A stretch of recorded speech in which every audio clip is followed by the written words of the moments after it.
અજાણ્યા શખ્સની તીક્ષ્ણ હથિયારથી હત્યા કરી શખ્સ ફરાર થઈ ગયો હતો। આ હત્યા થતાં આણંદ ટાઉન પોલીસ તથા ડીવાયએસપી જે.એન. પંચાલ દોડી આવ્યા હતા અને તપાસ હાથ ધરી હતી। આ હત્યાને પગલે સમગ્ર વિસ્તારમાં ચકચાર મચી ગઈ હતી તો પોલીસ દ્વારા 108ની મદદથી મૃતદેહને પીએમ માટે હોસ્પિટલ ખસેડવામાં આવ્યો હતો।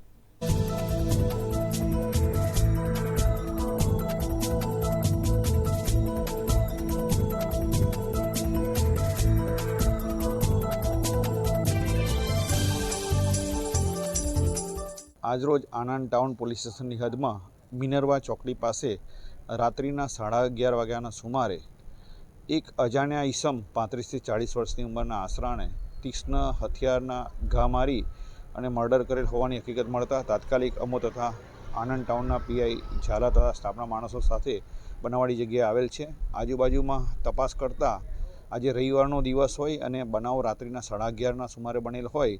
આ બનાવથી વાકેફ હોય તેવા કોઈ વ્યક્તિઓ હાલમાં મળી આવેલ નથી।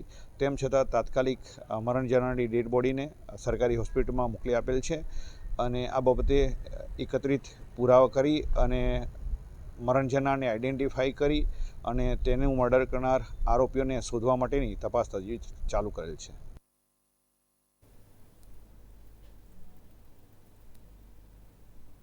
ટીઆરપી ગેમ ઝોનની આગની ઘટના બાદ શિક્ષણ વિભાગ જાગ્યું છે। અમદાવાદ શહેર ડીઈઓએ શાળાઓને પરિપત્ર